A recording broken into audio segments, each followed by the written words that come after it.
that in the name of unity, service, and recovery, we can all get healthier. Welcome to Faithaholics Anonymous.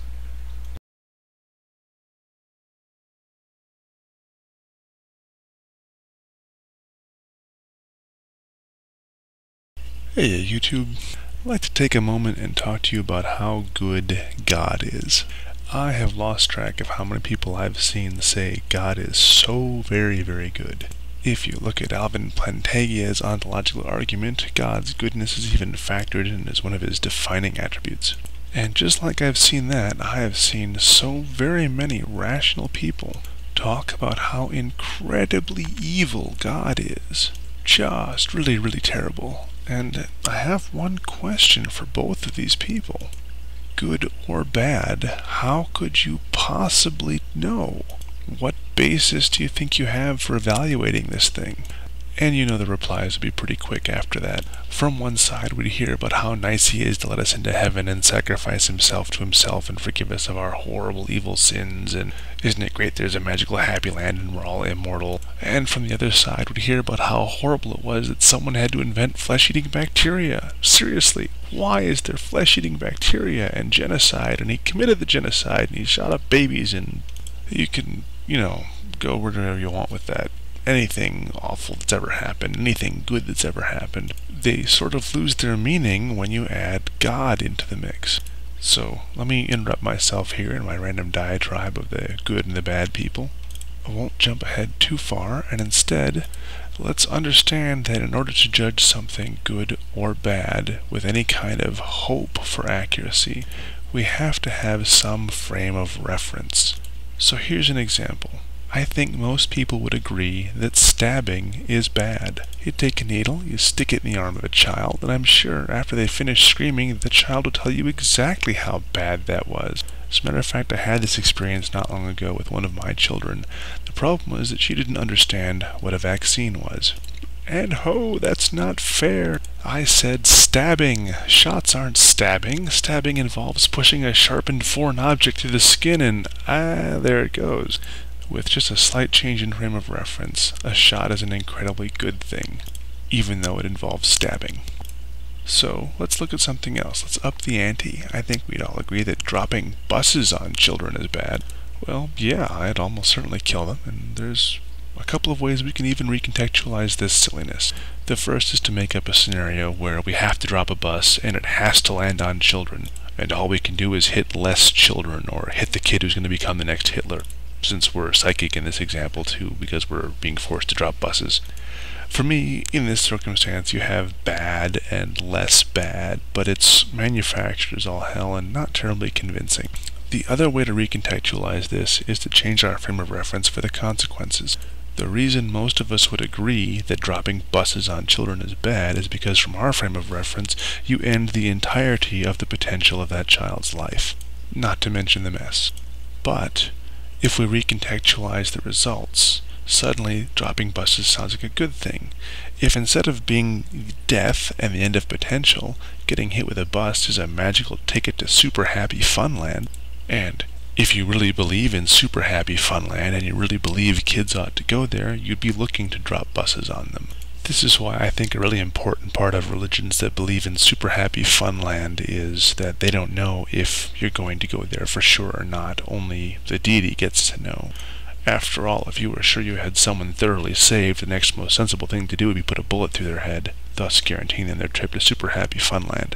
But this is also why it's silly to talk about the God as good or evil. For the non-believer, by all means, look at the religion and the antics of the religious. Look at the things they insist upon, the empirical effects they claim but can never prove. Look at the fundamental ideas, the core ideology, anything you don't like about the ideas you're being presented with, and judge them as a rational person viewing whatever it is you're being presented with. But if you're going to have the thought experiment where you take time out and decide, hey, that God is real, then you can't also say, and it's evil. If you're going to play the what if it really existed game, have the intellectual honesty to realize that if the stupid thing is actually there, your frame of reference has to shift. As an example, If the Christian God exists, the bus really is a magical ticket to Happy Land as long as God drops it on people headed for Happy Land. After dying, we're all magically immortal.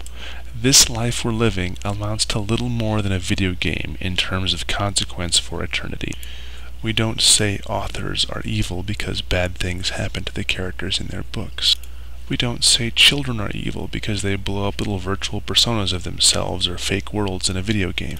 From our external frame of reference, the contents of a book or the contents of a video game can be seen as irrelevant to moral decisions outside of those places. And it's the same thing here on Earth. If there really is the Christian God, and the really Christian God put flesh-eating bacteria here on Earth, and it is what it says it is, for some reason we're supposed to have that stuff.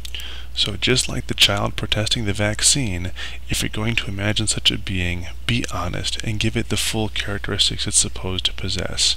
The child can't make an adequate moral decision about being stabbed for a vaccination. And a proper parent stabs the kid anyways, or more appropriately pays a highly trained professional to do it for them. So there you go, God's off the hook. He can't be evil. I mean, we could write a story about an evil God, but the big G concept most of the religions fly with, there's no frame of reference for us to judge.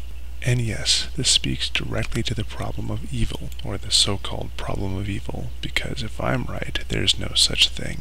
There is at best the problem of perceived evil with incomplete information. But don't worry, that same big G God concept can't be good either. As a matter of fact, trying to describe God as good when you're talking about these maximalized concepts, as Alvin Plantinga would say, is absolutely ridiculous. I've never met a religious person who wouldn't agree with me that God is omnipotent, if they're talking about the big G bugger, or that God is omniscient. So it can do anything and it knows everything. And as a general rule, you hear them say that God is also perfect, which means it doesn't make mistakes. What you're describing with these words is a force of nature, not a person. At every decision point, it not only knows exactly what has to happen, it has the capability of enacting that exactly the way it has to happen, every single time, with complete knowledge of the past and future and all possible ramifications. Choice doesn't factor into it at any level. It can't. It knows exactly what has to happen, and it can't screw up. You can argue till we're blue in the face whether or not humans have freedom of choice, but to say that a God has free will is absolutely ridiculous if you're going to assign these three characteristics to it. If you don't assign these characteristics to it, all you're really talking about is a big, powerful person along the lines of the Greek pantheon. So my advice is, when it comes to the things outside of your control, beyond your frame of reference, far away from your ability to affect, don't waste your time on good or bad, or any kind of inherent rightness or wrongness. Try and see what is, what actually happened, and get an idea of what you can do to make it better. And keep good and bad and better and worse to the human level, because their subjective is all hell. And rather than getting fatalistic about how this or that was just supposed to happen, I'd like to try and at least learn a lesson from whatever happened, even if the only teacher is me. Is there a way that whatever was bad could be lessened in the future? Is there a way we could have more of what seems to be good? Are we wrong about what's good or bad? And if we are, how do we get more right?